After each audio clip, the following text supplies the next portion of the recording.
testing facility that measures the health benefit of the honey. Oh, boy. And so there's actually a score that your Manuka can have, so you know how good it is. Jeez. How hipster is your honey? Yeah. Yeah. Oh, boy. The problem with Manuka is it tastes like medicine. So. Right. It's got a hipster scale of annoying. Yeah. Oh, God. Well, I don't think... I am eventually planning to try opening a meadery or a winery, depending on what ends up easier to try to get past in Ontario. But the challenge I run into myself with dry traditionals is I don't like them very much. And it's very rare that I find one that I like. But my mom, who's like this absolute wine snob, I gave her a batch of a dry mel that I'd made, because one of the things I like doing is I've spent all this time and work on a batch of fruit, and I fermented it as a wine, and then I take out the fruit bag and dump a kilogram of honey over it, and add some more water and ferment it again, because I might as well get a little bit more out of this fruit that I worked so hard on. And I tend not to like those, but I brought one over for my mom, and she's like, "This is amazing. Why don't you bring this over instead of all that sweet shit you keep trying to feed me?" Because she likes the dry stuff, and I don't. And so, I'm using my mother as a gauge. I don't think I make a bad dry. It's just I can't taste it, so it's not something that I'm going to work on because I don't like them.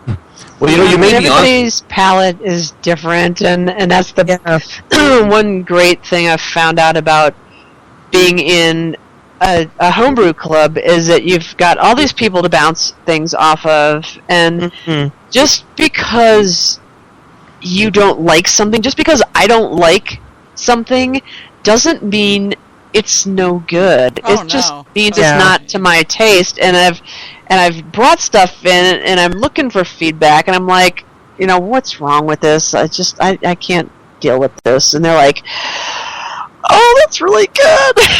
It's like, thanks for bringing that. And so it can be really encouraging to know that, it's like I'm not on the wrong path with what I've done here. It's just not to my style, but you know what? People like it, and you're going to have to play to a lot of different tastes if you open up a business of any type.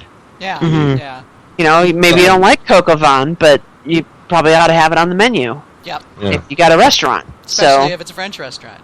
Exactly, right? Just saying, Mm-hmm. Yeah, well, I mean, that's the thing. And one of the things that I love about having been a judge all these years is that it has exposed me to things that I wouldn't normally consider to be to my tastes, Right.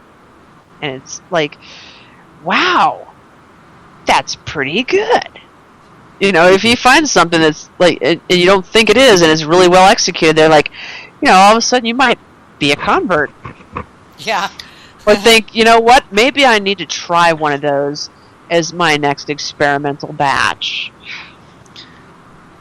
Well, one of the things I discovered when I decided I wanted to try making beer, and because I'm really picky about my beers, there's a lot of beers I really don't like, I wanted to make sure I wasn't going to stick myself with 5 gallons of something that I couldn't stand to drink.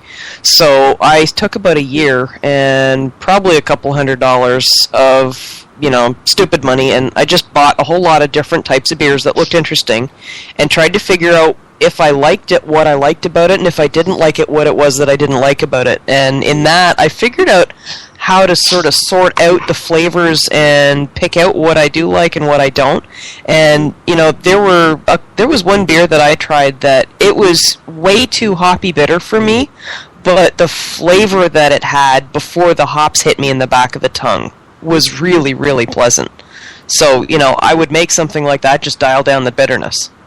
That type of thing. And learning how to pick apart something and be able to appreciate the good qualities in something that you don't like because of something else. And just, acknowledge that you don't like this, but still find the good points in it, or that this isn't actually a flaw.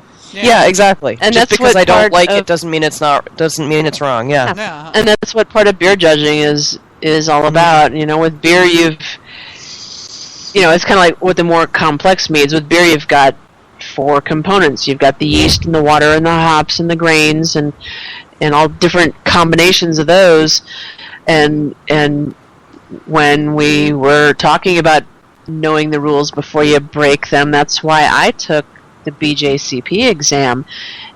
Is not so much because I wanted to be a judge, but because I wanted to gain an appreciation for a lot of the different beer styles, what makes them and why, and how to, what makes it good and what about that is bad, and then you read those style guidelines and you say, okay, here's the examples, here's the great examples of these styles, and you go out and you buy some of those and you go through your list and you read it, and you can do the same thing with mead. Okay, yes, it's got those components, it's got those factors, and then you go into your recipes, and this is the same way I make recipes of food. If I'm not familiar with it, I might open up 5 different recipe books.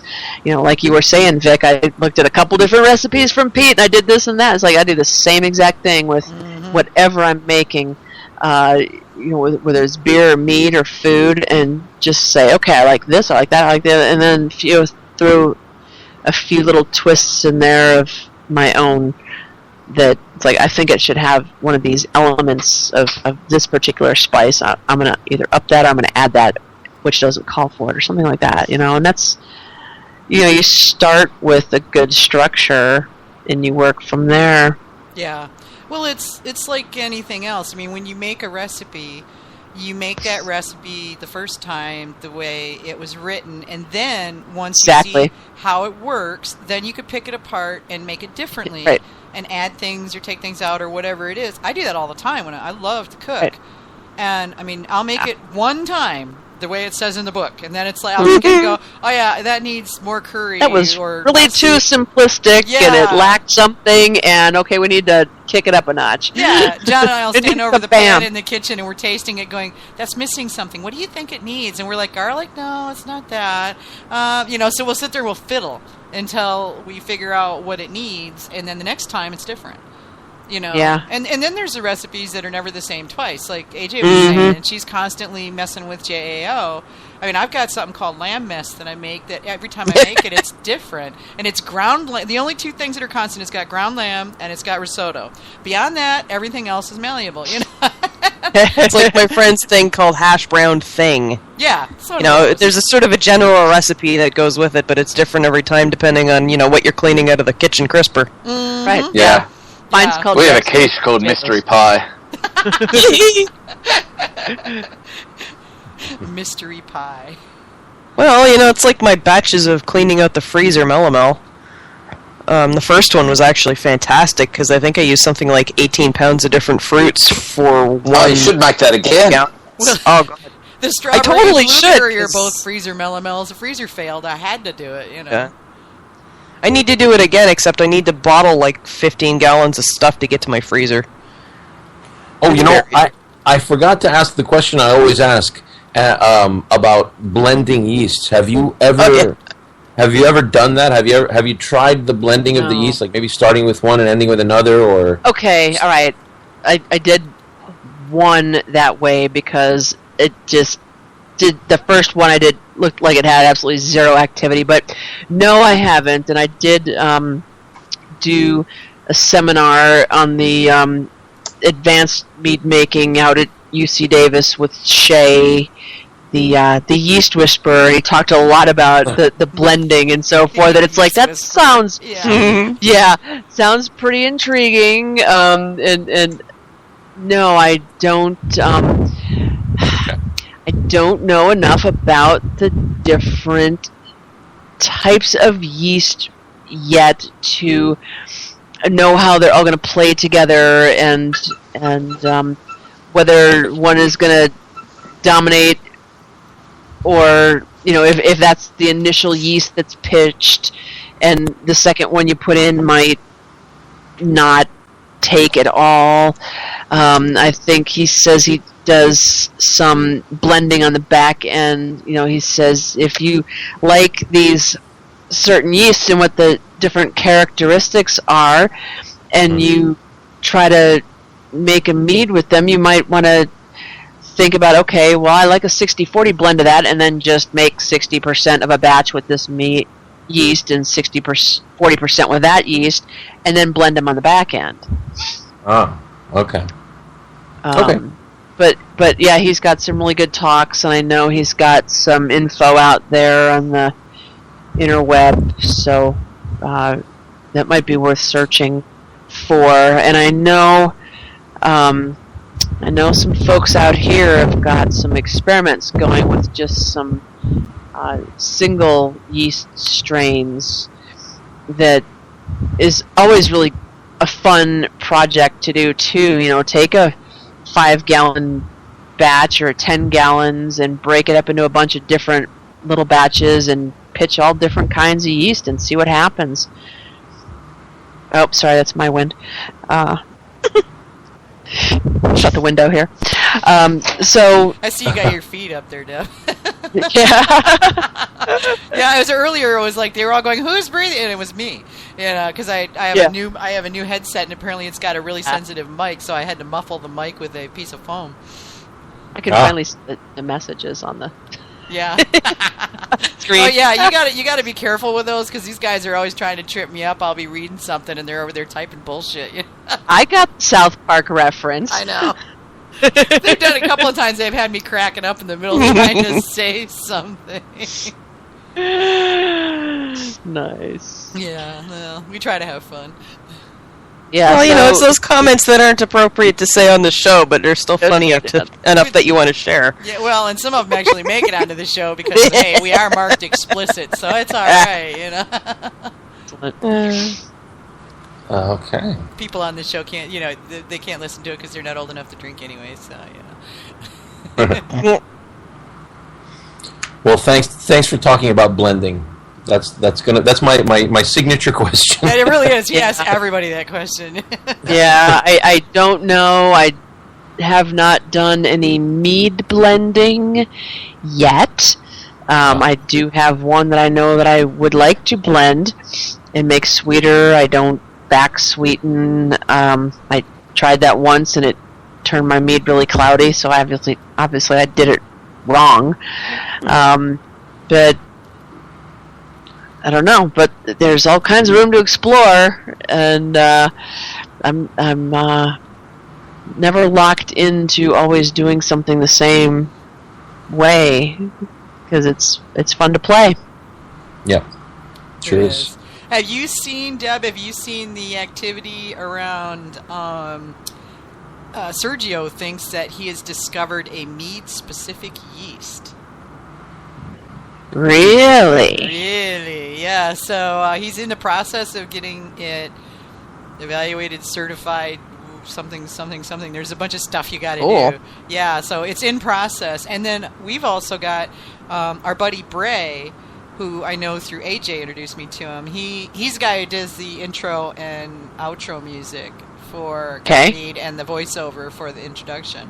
And he's also the guy who invented the Bray's 1 month mead. The bomb. Yeah, they call it BOMM. Yeah, the 21-day mead made with ale yeast. And anyway, he's working on isolating a mead yeast too. He's been dripping details to me, and he wants to come on the show. He and his wife just had a baby last weekend, so they're kind of busy right now. Yeah. Not sleeping. But that. Yeah. The good news is that they sleep a lot for a few years. No, so. they don't. No, yeah. Well, you don't depends have on the kid. No, I do. You do? I do. Oh, you had a sleepy one, huh? Well, when it was bedtime, he slept. Oh yeah, no, but this is like we're talking like a week old. They it takes a while to get the groove. Yeah. But yeah, Sammy was one of those once she started sleeping through the night, we'd have to like drag her butt out of bed even on Christmas Day. I mean, it'd be like 11:30, we'd be looking at our watches, having finished breakfast, and starting to think about lunch, It's like, do you think we ought to wake her up? She might want to have Christmas. Right, yeah, because Mommy wants to open her presents, Yeah, because Mom wants to open her presents, too. Exactly. It's like, okay, I'm on my third mimosa, honey. We better do this or I'm going to be taking a nap. Well, that would be